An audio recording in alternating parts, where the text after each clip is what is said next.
City news కి స్వాగతం. తెలంగాణ ఎన్నికల వేళ ఓటర్లపై రాజకీయ పార్టీలు వరాల జల్లులు కురిపిస్తామని హామీలిస్తున్నాయి. తమ పార్టీకి అధికారం అప్పగిస్తే మహిళలకు, సామాజిక వర్గాల వారికి పెద్దపీట వేస్తామని ఓటర్లను తెగ ఆకట్టుకుంటున్నాయి. ఎన్నికలు సమీపిస్తున్న కొద్దీ అన్ని పార్టీలు అభ్యర్థుల ఎంపికతో పాటు మేనిఫెస్టోలతో ప్రజల్లోకి దూసుకెళ్తున్నాయి. మరోవైపు ప్రచారాన్ని కూడా ముమ్మరం చేస్తున్నాయి. ఈ క్రమంలోనే ఎంఐఎం కూడా ప్రత్యేక స్ట్రాటజీతో హైదరాబాద్ పాత బస్తీలోని ప్రజల్లోకి వెళ్తోంది. పగలు కార్యకర్తలు వాళ్ళ పనుల్లో ఉండడంతో సాయంత్రం నైట్ వేళల్లో టైం దొరికినప్పుడు ప్రజలతో ఎంఐఎం సమావేశాలు నిర్వహిస్తోంది.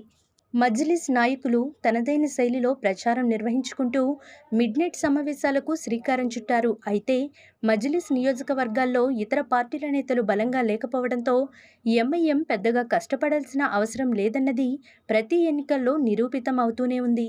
పటంచెరు బీజేపీ టికెట్ మాజీ ఎమ్మెల్యే నందీశ్వర్ గౌడ్ ఇవ్వడంతో బీజేపీ శ్రేణులు సంబరాలు జరుపుకుంటారు.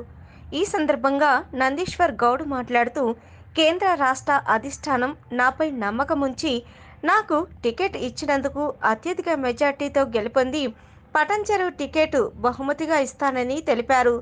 పాపాలరెడ్డి, మైపాల్ రెడ్డి 3వ స్థానంలోకి పంపిస్తానని, తాను చేసిన భూ కబ్జాలన్నీ బుల్డోజర్లతో పెకిలించి బాధితులకు అందజేస్తానని హామీ ఇచ్చారు.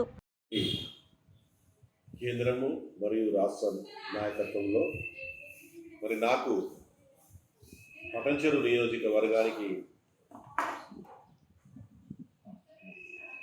భారతీయ జనతా పార్టీ తరఫున పోటీ చేసే అవకాశం ఇచ్చినందుకు కేంద్ర నాయకులకు, రాష్ట్ర నాయకులకు అందరూ కూడా పేరు పేరున హృదయపూర్వక ధన్యవాదాలు తెలియజేస్తా ఉన్నాను.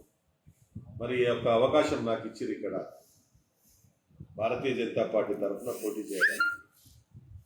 నరేంద్ర మోడీ గారి నాయకత్వంలో, రాష్ట్రంలో కిషన్ రెడ్డి గారి నాయకత్వంలో తప్పకుండా పటంచెరు నియోజకవర్గంలో మంచి మెజార్టీతో గెలుస్తాము.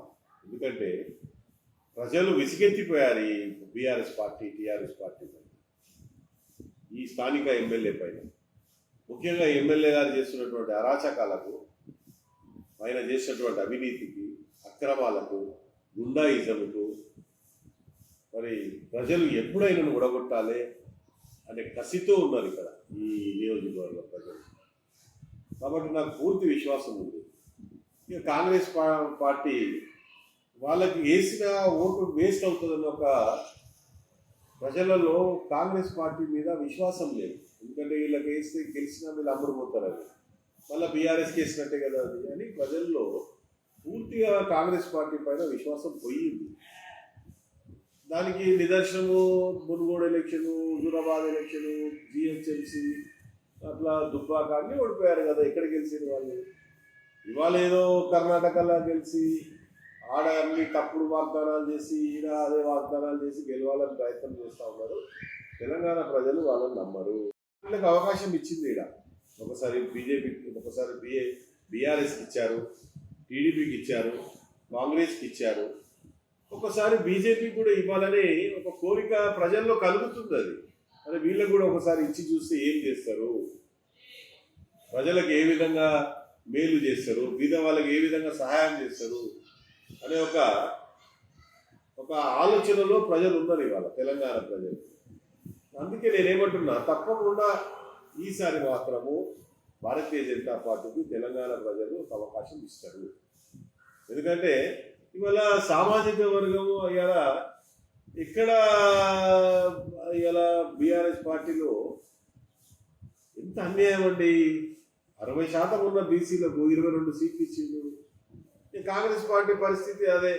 మొదల నుంచి చెప్పుకుంటూ వస్తున్నారు వాళ్ళు పార్లమెంట్కు 2 సీట్లు ఇస్తామని. అంటే 34 సీట్లు ఇవ్వాలి.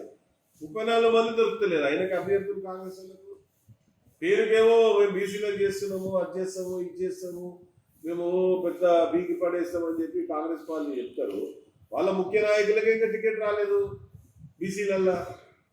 ఇలా మధు యాష్కి, పొన్నం ప్రభాకర్, అట్లా చాలామంది ఉన్నారు బీసీలో. పొన్నాల లక్ష్మయ్య పాపం ఆయన బీసీసీ ప్రెసిడెంట్ చేసి ఆయన పార్టీలకి కొట్టేసి టికెట్ ఇవ్వలేదు. అసలు బీసీలు అంటే ప్రేమ లేదేం లేదండి కాంగ్రెస్ పార్టీ వాళ్ళకు. ఓన్లీ ఒక డ్రామా అది. మన ఎప్పుడు ఎలక్షన్లు వస్తే అప్పుడు బీసీల నినాదం ఎత్తుకోవాలి, ఎందుకంటే 60% ఓట్లు ఉన్నాయని. ఈ విధంగా కాంగ్రెస్ పార్టీ మీద ప్రజలలో విశ్వాసం కోల్పోయింది కాంగ్రెస్ పార్టీ. తప్పకుండా భారతీయ జనతా పార్టీ వచ్చేది, Bharatiya Janata party double engine సర్కార్ వస్తుంది. మా సర్కార్ వస్తే మొదటి సంతకము ఉచిత విద్య, ఉచిత వైద్యము. మా మేనిఫెస్టో ఇంకా చాలా ఉంది, కానీ బీద వాళ్ళకు హాస్పిటల్ పోతే ఉచితంగా వైద్యం అందితే వాళ్ళు సంతోషిస్తారు. ఉచిత విద్య అని చదువుకోవడానికి ఇలా కోట్ల రూపాయలు, లక్షల రూపాయలు ఖర్చు పెడుతున్నారు. అరే ఫస్ట్ క్లాస్ పిల్లగానికి 2 లక్షలు అంటే ఫీజు, ఎంత అన్యాయం ఇది. రాత్రి దాకా అబద్ధాలు, మళ్ళీ అబద్ధాలు ఆడి అధికారంలోకి రావాలని ప్రయత్నం చేస్తుంది, కానీ ప్రజలు నమ్మరు. ఎందుకంటే ఆయన ఒక్క వాగ్దానం కూడా నెరవేర్చలే. ఇవాళ ప్రతి ఇంటికి ఉద్యోగం అన్నాడు, ఎక్కడైనా ఇచ్చిందా? కానీ ఒక్కటి మాత్రం చేసింది ఆయన, ప్రతి ఇంటికి తాగుబోతులు తయారు చేసింది. ఉద్యోగం వృత్తి ఇస్తానని ఇచ్చిందా? చెప్పుకుంటూ పోతే పొద్దున్న స్టార్ట్ చేస్తే రాత్రి వరకు చెప్పొచ్చు ఆయన మీద. అన్ని అబద్ధాలే. దళితుని ముఖ్యమంత్రి చేస్తున్నాడు. నేను కాపల కుక్క లేక కూర్చుంటా, తెలంగాణ రాష్ట్రం వచ్చిన తర్వాత మన ఖజానా మన కాపాడుతా, నీళ్లు నిధులు నియామకాలు అని చెప్పిండు. కాపల కుక్క అన్నాడు. ఇక్కడ రాబందుడు అన్నాడు, కాపల కుక్క కాదు. ఇవాళ ఈ రాష్ట్రంలో ఉన్న భూములన్నీ లాగేసుకున్నారు, దోచుకున్నారు కదా, 1000 ఎకరాలు ధరణి పేరు పైన. పార్టీ దేశం కొరకు, ధర్మం కొరకు, న్యాయం కొరకు ఒక స్వచ్ఛమైన పరిపాలన, ఎక్కడ కూడా అవినీతి లేకుండా అవినీతిని అంతం చేసే పార్టీ ఏదైనా ఉందంటే ఈ దేశంలో, రాష్ట్రంలో అదొక భారతీయ జనతా పార్టీ. కాబట్టి సోదరులారా, చెరువు నియోజకవర్గం సోదరి వల్లారా, ఒక్క అవకాశం మీరు బీజేపీ పార్టీకి ఇవ్వండి. మీ ఆస్తులను నేను కాపాడుతా, మీకు డబుల్ బెడ్రూమ్ ఇప్పిస్తా, మీకు రేషన్ కార్డు, కొత్త రేషన్ కార్డు ఇస్తా, మీకు పెన్షన్ రాని వాళ్ళకు పెన్షన్లు ఇస్తాము. ఇలా ఎన్నో చేయొచ్చండి, చేయాలని డిస్టర్బెన్స్ అన్ని పార్టీల్లో ఉంటుంది. ఇప్పుడు టికెట్ ఆశించడంలో తప్పు లేదు. ఈ నియోజకవర్గంలో 16 మంది దరఖాస్తు చేసుకున్నారు భారతీయ జనతా పార్టీకి. కానీ నా మీద 2014లో పోటీ చేసినప్పుడు ఆయన ఎఫిడవిట్లో పెట్టింది 2 కోట్లే, ఆన్ ప్రూఫ్ రికార్డ్. అది ఎలక్షన్ కమిషన్కి ఇచ్చినటువంటి రికార్డులో 2 కోట్లు. ఇవాళ 2000 కోట్ల ఆస్తులు ఏడికేలు వచ్చినాయి మైపాలంటే నీకు? ఏడేడ దోచుకున్నావు మాకు తెలియదా? 100 ఎకరాలు ఏడికేలు వచ్చినాయి నీకు. ఈ విధంగా అన్యాయంగా, అక్రమంగా వాళ్ళ సంపదన 1000 కోట్లకు చేసుకొని బీదవానికి ఒక 100 గజాల జాగుంటే అది కూడా లాక్కుంటారు. గుండాయిజము, ఆయన కార్యకర్తలు, ఆయన తమ్ముడు 100 గజాల జాగుంలోని కూడా మీరు గుంజుకుంటే వాడు పాపము ఎవరికి చెప్పుకోవాలి? వాడు పోయి ప్రముఖంగా నవరత్నాలు ఇన్ని రోజులు ఏం చేసిండు? 10 ఏళ్ళు అయినా అప్పటి నుంచి ఎందుకు చేయలే నవరత్నాలు? ఇప్పుడే గుర్తొచ్చింది ఆయనకు. అంతా మొత్తం అబ్బకండి, అది బోకస్. ఆయన చెప్పేది అని అబద్ధాలు ప్రజలు నమ్మరు అన్న. ఇవాళ ఆయన 3rd ప్లేస్లో ఉన్నాడు. ఇవాళ ఈ పటంచెరు నియోజకవర్గంలో పోటీ మాకు కాంగ్రెస్కే 3వ ప్లేస్ అయినది. డిపాజిట్ కూడా రాదు ఆయనకు. ఆయన అనుకుంటుండో నా దగ్గర 1000 కోట్లు దోచుకొని పెట్టుకున్నా, నేను ఈ నవరత్నాల పేరు చెప్పి మోసాలు చేసి కుల సంఘాల పేరు మీద, కుల సంఘాల భూములు ఎవరయ్యే సొమ్మని ఇస్తావు నువ్వు? భూములు ప్రభుత్వ స్థలంలో కుల సంఘాలకు పంచుతా అంటాడు ఆయన. పనిచేస్తేనే ఈయన భారతీయ జనతా పార్టీ గెలుస్తుంది. నేను ప్రమాణం చేస్తానని చెప్పిన, నేను దేవుని మీద ఎవరికి టికెట్ వచ్చినా పనిచేస్తానని నేను ఓపెన్గా చెప్పిన. నాకు ఇచ్చింది కాబట్టి అందరూ చేయాలి. నాకు వాళ్ళని కలుపుకోపోయే ఏమైనా ఆలోచన అంటే? తప్పకుండా అందరినీ కలుపుకుంటా, అందరితో మాట్లాడుతున్నా. అందరు కూడా మాట్లాడిరు నాతోటి కూడా, 1-2 తప్ప. అందరూ మొత్తం మండల్ ప్రెసిడెంట్స్ మాట్లాడారు, నాకు ఫోన్లు చేశారు. పొద్దున వాళ్ళు మీటింగ్ పెట్టుకున్న వాళ్ళు కూడా నాతో మాట్లాడారు, టచ్లోకి వచ్చారు. నాకు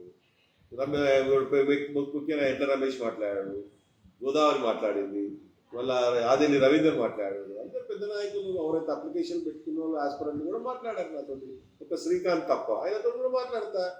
నా తమ్ముడు లాంటి కూడా ఆయన, మా బంధువు తమ్ముడు. నాకేమి ఆయన మీద రేపు ఇంకోటి ఉంటాయి కదా. రేపు గవర్నమెంట్ వస్తే ఎమ్మెల్సీ కావచ్చు, జిల్లా పరిషత్ చైర్మన్ కావచ్చు, ఎంపీ ఉన్నది, రేపు ఎంపీ కావచ్చు. ఇలా ఛాయ అమ్ముకున్నట్టు ఆయన ప్రధానమంత్రి అయింది దేశానికి. నువ్వెందుకు కావు? ఎవరన్నా కావచ్చు, కార్యకర్తగా నువ్వు పనిచేస్తే కష్టపడి తప్పకుండా అవుతావు బీజేపీ పార్టీలో. నేను ఓపెన్గా అన్నా, నాకు ఎంపీ టికెట్ ఇచ్చినా సరే, ఎమ్మెల్యే టికెట్ ఇచ్చినా ఓపెన్గా వచ్చింది. నాకు ఎమ్మెల్యే టికెట్ ఇచ్చారు, ఎమ్మెల్యేగా పోటీ, పార్టీ ఏం చెప్తే అది చేయాలి కదా.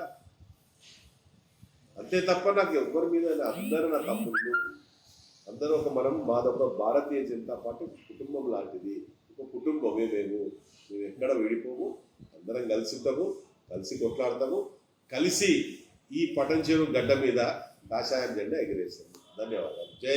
అసెంబ్లీ ఎన్నికలకు ముందుగా తెలంగాణ బీజేపీకి పెద్ద ఎదురుదెబ్బ తగిలింది. మునుగోడు మాజీ ఎమ్మెల్యే కోమటిరెడ్డి రాజగోపాల్ రెడ్డి మళ్లీ కాంగ్రెస్ గూటికి చేరుతారని ప్రచారం జోరందుకుంటోంది.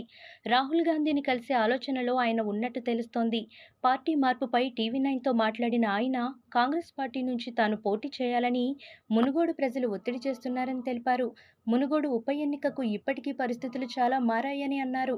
బీజేపీ నాయకత్వంపై గత కొంతకాలంగా కోమటిరెడ్డి రాజగోపాల్ రెడ్డి అసంతృప్తితోనే ఉన్నారు. దీనికి తగ్గట్టుగా బీజేపీ నిన్న విడుదల చేసిన అభ్యర్థుల తొలి జాబితాలో రాజగోపాల్ రెడ్డి పేరు కనిపించలేదు. ఇదిలా ఉంటే రాజగోపాల్ రెడ్డి 2 లేదా 3 రోజుల్లో ఢిల్లీకి వెళ్లి రాహుల్ గాంధీని కలిసి కాంగ్రెస్ పార్టీ కండువా కప్పుకోనున్నారని సమాచారం.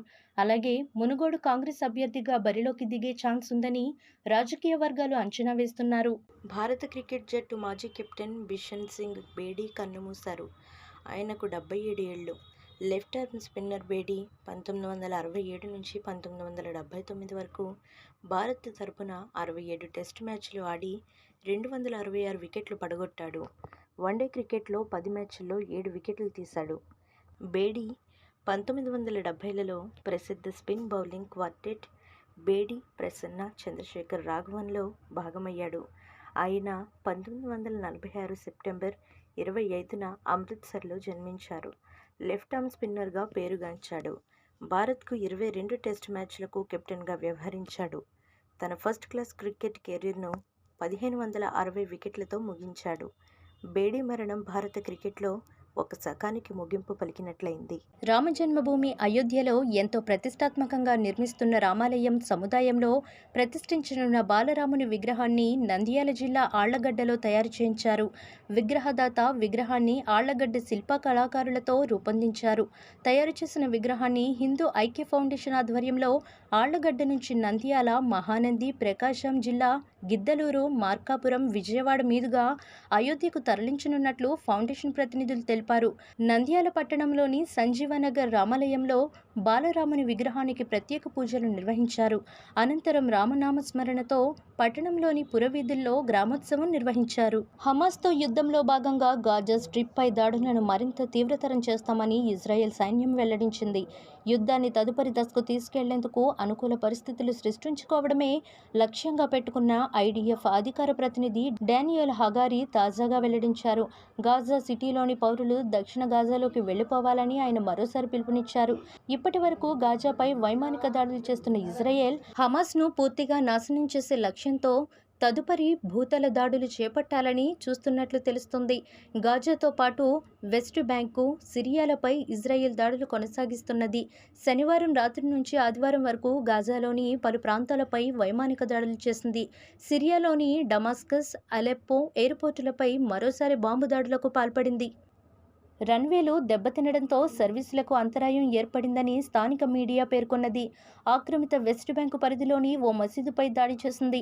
భారత్ ఆదివారం 6.5 టన్నుల మేర వైద్య సామాగ్రి, 32 టన్నుల విపత్తు ఉపశమన సామాగ్రిని C-17 రవాణా విమానం ద్వారా పంపింది.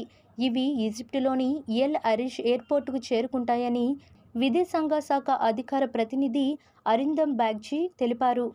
సీతజడల సిరి సంపదలు, గునుగుపూల గుబాలింపులు, కట్లపూలు విరిసిన కమనీయ దృశ్యాలు, కొత్త బట్టలు కట్టి అతివల కోటి ముచ్చట్లు, సత్తుపిండి సద్దులతో కమనీయంగా సాగిన పూల జాతర నేటితో పరిసమాప్తమైంది. గడప గడపకు పూజలందుకున్న గౌరమ్మలు గంగమ్మ ఒడికి చేరాయి. మళ్ళొచ్చే ఏడాది మళ్ళీ రావమ్మా అంటూ మహిళలు ముక్త కంఠంతో బతుకమ్మను సాగనంపారు. తెలంగాణ సంస్కృతికే తలమానికంగా నిలిచి 9 రోజుల పాటు ఆటపాటలతో సాగిన బతుకమ్మ పర్వంలో చివరి ఘట్టమైన సద్దుల సంబరాలు ఆదివారం రాష్ట్ర వ్యాప్తంగా ఘనంగా జరిగాయి. ఊరు, వాడ, పల్లె, పట్నం బతుకమ్మ పాటలతో మారుమోగాయి. ఆటలు ఆడుతూ పాటలు పాడుతూ యువతులు, మహిళలు సందడి చేశారు. తీసుకొచ్చిన సద్దులను వాయినాలందించుకున్నారు. మాయమ్మ లక్ష్మీదేవి పోయిరావమ్మ అంటూ బతుకమ్మ తల్లిని వేడుకున్నారు. బతుకమ్మను మనసారా కొలుస్తూ పిండితో చేసిన ప్రమిదలలో నూనె పోసి జ్యోతి వెలిగించి నిమజ్జనం చేశారు. వరంగల్ నగరంలోని పద్మాక్షి గుట్టలో వేలాది మంది మహిళలు సద్దుల బతుకమ్మ వేడుకల్లో పాల్గొని సందడి చేశారు. సీత జడల సిరి సంపదలు, గునుగు పూల గుబాలింపులు, కట్లపూలు విరిసిన కమనీయ దృశ్యాలు, కొత్త బట్టలు కట్టి అతివల కోటి ముచ్చట్లు, సత్తుపిండి సద్దులతో కమనీయంగా సాగిన పూల జాతర నేటితో పరిసమాప్తమైంది. గడప గడపకు పూజలందుకున్న గౌరమ్మలు గంగమ్మ ఒడికి చేరాయి. మళ్ళొచ్చే ఏడాది మళ్ళీ రావమ్మ అంటూ మహిళలు ముక్త కంఠంతో బతుకమ్మను సాగనంపారు. తెలంగాణ సంస్కృతికే తలమానికంగా నిలిచి 9 రోజుల పాటు ఆటపాటలతో సాగిన బతుకమ్మ పర్వంలో చివరి ఘట్టమైన సద్దుల సంబరాలు ఆదివారం రాష్ట్ర వ్యాప్తంగా ఘనంగా జరిగాయి. ఊరు, వాడ, పల్లె, పట్నం బతుకమ్మ పాటలతో మారుమోగాయి. ఆటలు ఆడుతూ పాటలు పాడుతూ యువతులు, మహిళలు సందడి చేశారు. తీసుకొచ్చిన సద్దులను వాయినాలందించుకున్నారు. మాయమ్మ లక్ష్మీదేవి పోయిరావమ్మ అంటూ బతుకమ్మ తల్లిని వేడుకున్నారు. బతుకమ్మను మనసారా కొలుస్తూ పిండితో చేసిన ప్రమిదలలో నూనె పోసి జ్యోతి వెలిగించి నిమజ్జనం చేశారు. వరంగల్ నగరంలోని పద్మాక్షి గుట్టలో వేలాది మంది మహిళలు సద్దుల బతుకమ్మ వేడుకల్లో పాల్గొని సందడి చేశారు. హమాస్తో యుద్ధంలో భాగంగా గాజా స్ట్రిప్పై దాడులను మరింత తీవ్రతరం చేస్తామని ఇజ్రాయెల్ సైన్యం వెల్లడించింది. యుద్ధాన్ని తదుపరి దశకు తీసుకెళ్లేందుకు అనుకూల పరిస్థితులు సృష్టించుకోవడమే లక్ష్యంగా పెట్టుకున్న ఐడిఎఫ్ అధికార ప్రతినిధి డానియల్ హగారి తాజాగా వెల్లడించారు. గాజా సిటీలోని పౌరులు దక్షిణ గాజాలోకి వెళ్లిపోవాలని ఆయన మరోసారి పిలుపునిచ్చారు. ఇప్పటి వరకు గాజాపై వైమానిక దాడులు చేస్తున్న ఇజ్రాయెల్ హమాస్ను పూర్తిగా నాశనం చేసే లక్ష్యంతో తదుపరి భూతల దాడులు చేపట్టాలని చూస్తున్నట్లు తెలుస్తుంది.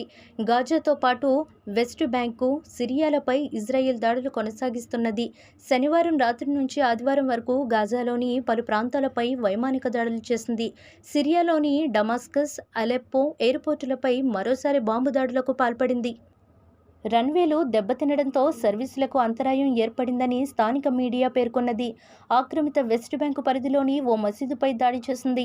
భారత్ ఆదివారం 6.5 టన్నుల మేర వైద్య సామాగ్రి, 32 టన్నుల విపత్తు ఉపశమన సామాగ్రిని C-17 రవాణా విమానం ద్వారా పంపింది. ఇవి ఈజిప్టులోని ఎల్ అరిష్ ఎయిర్పోర్టుకు చేరుకుంటాయని విదేశాంగ శాఖ అధికార ప్రతినిధి అరిందమ్ బాగ్చి తెలిపారు. భారత క్రికెట్ జట్టు మాజీ కెప్టెన్ బిషన్ సింగ్ బేడీ కన్నుమూశారు. ఆయనకు 77 ఏళ్లు. లెఫ్ట్ ఆర్మ్ స్పిన్నర్ బేడీ 1967 నుంచి 1979 వరకు భారత్ తరపున 67 టెస్టు మ్యాచ్లు ఆడి 266 వికెట్లు పడగొట్టాడు. వన్డే క్రికెట్లో 10 మ్యాచ్ల్లో 7 వికెట్లు తీశాడు. బేడీ 1970లలో ప్రసిద్ధ spin bowling quartet Bedi, Prasanna, Chandrasekhar రాఘవన్లో భాగమయ్యాడు. ఆయన 1946 సెప్టెంబర్ 25న అమృత్సర్లో జన్మించారు. లెఫ్ట్ ఆర్మ్ స్పిన్నర్గా పేరుగాంచాడు. భారత్కు 22 టెస్ట్ మ్యాచ్లకు కెప్టెన్గా వ్యవహరించాడు. తన ఫస్ట్ క్లాస్ క్రికెట్ కెరీర్ను 1560 వికెట్లతో ముగించాడు. బేడీ మరణం భారత క్రికెట్లో ఒక శకానికి ముగింపు పలికినట్లయింది. రామజన్మభూమి అయోధ్యలో ఎంతో ప్రతిష్టాత్మకంగా నిర్మిస్తున్న రామాలయం సముదాయంలో ప్రతిష్ఠించనున్న బాలరాముని విగ్రహాన్ని నంద్యాల జిల్లా ఆళ్లగడ్డలో తయారు చేయించారు. విగ్రహదాత విగ్రహాన్ని ఆళ్లగడ్డ శిల్ప కళాకారులతో రూపొందించారు. తయారు చేసిన విగ్రహాన్ని హిందూ ఐక్య ఫౌండేషన్ ఆధ్వర్యంలో ఆళ్లగడ్డ నుంచి నంద్యాల, మహానంది, ప్రకాశం జిల్లా గిద్దలూరు, మార్కాపురం, విజయవాడ మీదుగా అయోధ్యకు తరలించనున్నట్లు ఫౌండేషన్ ప్రతినిధులు తెలిపారు. నంద్యాల పట్టణంలోని సంజీవనగర్ రామాలయంలో బాలరాముని విగ్రహానికి ప్రత్యేక పూజలు నిర్వహించారు. అనంతరం రామనామస్మరణతో పట్టణంలోని పురవీధుల్లో గ్రామోత్సవం నిర్వహించారు.